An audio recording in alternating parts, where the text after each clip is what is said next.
اعوذ باللہ من الشیطان الرجیم بسم اللہ الرحمن الرحیم نحمدہ ونصلی ونسلم علی رسولہ النبی الکریم اما بعد فاعوذ باللہ من الشیطان الرجیم بسم اللہ الرحمن الرحیم اللہم صلی علی سیدنا و مولانا محمد وعلی آلہ وصحبہ وبارک وسلم۔ معزز طلباء و طالبات و معزز سامعین گرامی، السلام علیکم ورحمۃ اللہ وبرکاتہ۔ ہمارا یہ سلسلہ ہے سلسلہ تفہیم اشعار پر مشتمل، جس میں ہم بالخصوص مولانا روم رحمۃ اللہ علیہ کی مثنوی کے اشعار لے کے حاضر ہوئے ہیں۔ مولانا روم رحمۃ اللہ علیہ کے مثنوی کے ابتدائی 2 اشعار 2 لیکچرز کی صورت میں آپ سماعت فرما چکے۔ آج الحمدللہ ہم اس کے تیسرے لیکچر میں حاضر ہیں اور اس کا ہم تیسرا شعر پڑھیں گے۔ یہ داستان جو ہم چلا رہے تھے، یہ داستان تھی نے کی،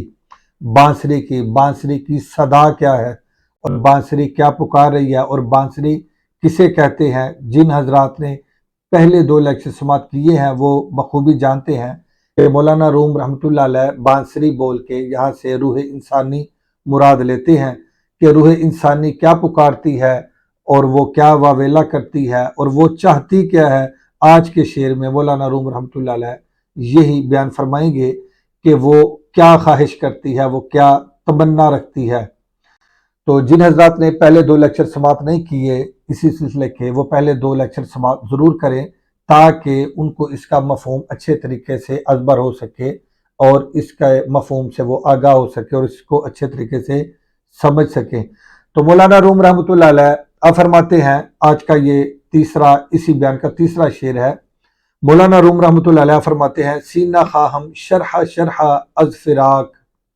سینہ خواہم شرح شرح از فراق، تا بگویم شرح درد اشتیاق، تا بگویم شرح درد اشتیاق۔ مولانا روم رحمۃ اللہ علیہ فرماتے ہیں کہ میں سننے والے کا، یعنی یہ بانسری کی بات کر رہے ہیں کہ بانسری یہ پکار رہی ہے، وہ کہتی ہے کہ میں سننے والے کا ایسا سینہ چاہتی ہوں، ایسا سینہ چاہتی ہوں، یعنی جس کو میں سنا رہی ہوں، اپنا درد سناتی ہوں، جس کو میں اپنا دکھ سناتی ہوں، جس کو میں اپنی تکلیف سناتی ہوں، میں سننے والے کا ایسا سینہ چاہتی ہوں، سینہ خواہم میں ایسا سینہ چاہتی ہوں کہ شرح شرح از فراق، جو خود جدائی کے مارے پارا پارا ہو چکا ہو۔ ایسا مجھے سینہ چاہیے اپنا درد سنانے کے لیے، جو خود پہلے سے ہی ہجر و فراق میں پارا پارا ہو چکا ہو، وہ خود پہلے بکھرا ہوا ہو، وہ خود پہلے ٹوٹا ہوا ہو، وہ خود پہلے شکستہ ہو۔ ایسا سینہ میں چاہتی ہوں، کیوں؟ تاب گویم شرح درد اشتیاق، تاکہ میں اسے اپنا ہمدرد سمجھ کر اپنا راز اور اپنا دکھ اور اپنی تکلیف اور اپنا کرب یہ کھل کر سنا سکوں، تاکہ میں اپنا درد، اپنے شوق کا درد، اپنی تمنا کا درد اور اپنی آرزو کا درد اس سینے کو جو ایسا سینہ رکھتا ہو اس کو میں کھل کر سنا سکوں۔ پہلے آپ لفظی ترجمہ سماعت کر لیں، دوبارہ ہم اس کا بامحاورہ ترجمہ کریں گے اور اس شعر کو سمجھیں گے اور اس کے مختصر شرح پیش کریں گے۔ خواہم لفظ آیا، یہ خاصتاً مصدر سے فعل مضارع واحد متکلم کا صیغہ، اس کا معنی ہے میں چاہتا ہوں یا میں چاہتی ہوں۔ آگے لفظ آیا شرح شرح، شرح شرح کا معنی پارا پارا، ٹکڑا ٹکڑا۔ اسی طرح فراق کا معنی جدائی، ہجر، فرقت یا علیحدگی۔ اسی طرح لفظ آیا آگے سیکنڈ مصرع میں بگویم، بگویم کا معنی میں بیان کرتا ہوں یا میں بیان کروں گا، میں بیان کرتا ہوں یا بیان کروں گا۔ یہ گفتن مصدر سے فعل مضارع واحد متکلم کا صیغہ ہے۔ اسی طرح لفظ آیا شرح، شرح کا معنی ہے کھل کر بیان کرنا، وضاحت سے بیان کرنا۔ اور اشتیاق، یہ جو لفظ آیا درد اشتیاق، اشتیاق کا معنی ہوتا ہے شوق یا آرزو یا تمنا۔ تو اب اس کو دوبارہ اس شعر کو سمجھے۔ سینہ خواہم میں ایسا سینہ چاہتی ہوں، یعنی یہ بانسری کہتی ہے کہ میں ایسا سینہ چاہتی ہوں کہ شرح شرح از فراق، جو خود پہلے سے ہی جدائی کے مارے ہجر و فراق میں پارا پارا ہو۔ از فراق جدائی میں پارا پارا ہو۔ تاب گویم شرح درد اشتیاق، تاکہ اس کو میں اپنا ہمدرد سمجھ کر، یہ مرادی معنی ہے، تاکہ میں اسے اپنا ہمدرد سمجھ کر وضاحت کے ساتھ اپنی آرزو کا درد بیان کر سکوں، اپنی تمنا کا درد بیان کر سکوں، اپنے شوق کا درد بیان کر سکوں کہ مجھے کس چیز کے شوق نے درد میں مبتلا کیا ہے، مجھے کس آرزو کے درد میں مبتلا ہوئی ہوں، اور میں کس تمنا کے درد میں گرفتار ہوں، مبتلا ہوں، تاکہ میں اس سینے والے شخص کو اپنا حال کھل کر بیان کر سکوں۔ سینہ خواہم شرح از فراق، میں ایسا سینہ چاہتی ہوں جو ہجر و فراق میں پہلے سے ہی پارا ہو چکا ہو، تاکہ جب میں اس کو اپنا درد بیان کروں، اپنا وہ کرب بیان کروں، اپنی تکلیف بیان کروں، تاکہ وہ پھر میری اس تکلیف کو سمجھ سکے۔ جو پہلے سے ہی پارا نہ ہو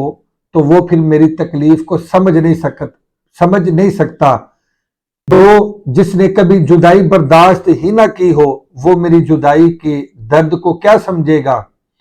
جس نے کبھی ہجر دیکھا ہی نہ ہو وہ میرے ہجر کے درد کو کیا سمجھے گا؟ جس نے فراق کو دیکھا ہی نہ ہو اور فراق کے درد کو محسوس ہی نہ کیا ہو وہ میرے ہجر و فراق کے درد کو کیا جانے گا، وہ کیا سمجھے گا؟ اس لیے بانسری یہ پکارتی ہے، یہ کہتی ہے، سینہ خواہم شرح از فراق، میں ایسا سینہ چاہتی ہوں اپنا درد سنانے کے لیے، ایسا سینہ چاہتی ہوں جو پہلے سے ہی ہجر و فراق میں پارا ہو چکا ہو، تاکہ جب میں اس کو اپنا درد سناؤں، اپنا دکھ سناؤں، اپنی تکلیف سناؤں تو وہ پھر میرا ہمدرد بن کے سنے اور وہ پھر میری تکلیف کو سمجھے گا بھی۔ اور اس لیے میں ایسا سینہ چاہتی ہوں کہ میں اس کو کھل کے وضاحت کے ساتھ اپنا درد بیان کر سکوں اور اپنی تکلیف بیان کر سکوں، اور اپنے ہجر و فراق کا جو درد ہے اور اس درد کا اور اس شوق کا جو درد ہے، اس تمنا کا جو درد ہے اور اس آرزو کا جو درد ہے وہ میں اسے کھل کر بیان کر سکوں۔ انہی مولانا روم رحمۃ اللہ علیہ کی اسی شعر کی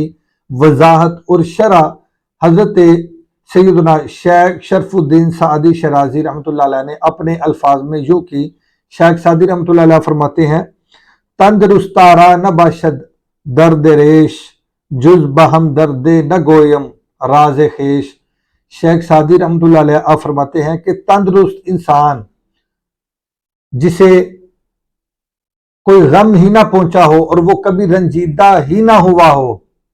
جو تندرست ہو، نہ کبھی اس کو کوئی غم پہنچا ہو، نہ کبھی اسے کوئی تکلیف پہنچی ہو، نہ کبھی کوئی دکھ پہنچا ہو، نہ کبھی وہ رنجیدہ ہوا ہو، آپ فرماتے ہیں ایسے شخص کو میں اپنا درد نہیں سناؤں گا۔ جز بہم درد نہ گویم راز خیش، میں اپنا راز اور اپنا درد اور اپنی تکلیف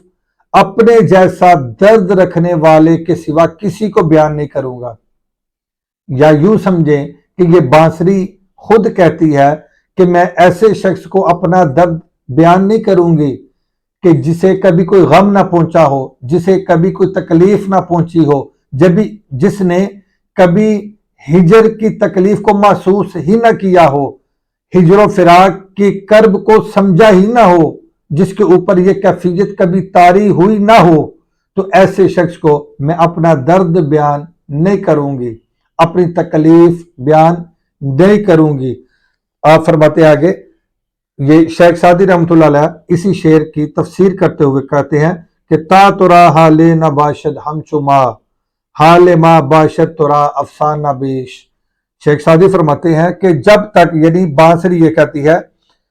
کہ تا ترا حال نہ باشد، جب تک تیرا حال نہ باشد ہم چما، ہمارے جیسا نہ ہو جائے، جب تک تیرا حال، تیری حالت، تیری کیفیت میرے جیسی نہ ہو جائے، یعنی جس طرح میں ہجر میں مبتلا ہوئی ہوں اور جس طرح میں فراق میں مبتلا ہوئی ہوں، جس طرح میں اپنے دیش سے نکالی گئی ہوں، جس طرح مجھے اپنے وطن سے دور کیا گیا ہے اور اس عالم ناسوت میں اور جسم انسانی میں مقید کیا گیا ہے، جب تک تم اس درد میں مبتلا نہیں ہوتے اور اس درد کو نہیں سمجھتے، فرماتے ہیں حال ما باشد ترا افسانہ بیش، تب تک میں تجھے اپنا حال کیسے سناؤں کیونکہ حال ما باشت ترا، کیونکہ یہ میرا حال، یہ میری حالت، یہ میری کیفیت، یہ تیرے لیے افسانہ بیش، یہ ایک افسانے سے زیادہ کچھ نہیں، یعنی تیرے لیے اور تیرے سامنے یہ افسانہ ہے، یعنی ایک کہانی ہے جو گڑی ہوئی کہانی ہے۔ اس لیے میں ایسا سینہ چاہتی ہوں کہ جو پہلے سے ہی ہجر و فراق میں پارا پارا ہو چکا ہو، تاکہ اس کو میں اپنا ہمدرد سمجھ کر کھل کر اپنا درد بیان کر سکوں۔ تو امید ہے کہ آج کا لیکچر بھی آپ نے اچھے طریقے سے سماعت کیا ہوگا۔ انشاءاللہ العزیز ہم مزید بھی ایسے اچھے اشعار اور مثنوی شریف کے بالخصوص ہم مختلف اشعار آپ کے لیے لاتے رہیں گے۔ تو آج کے لیے اتنا ہی کافی ہے۔ اللہ حافظ۔ السلام علیکم ورحمۃ اللہ وبرکاتہ۔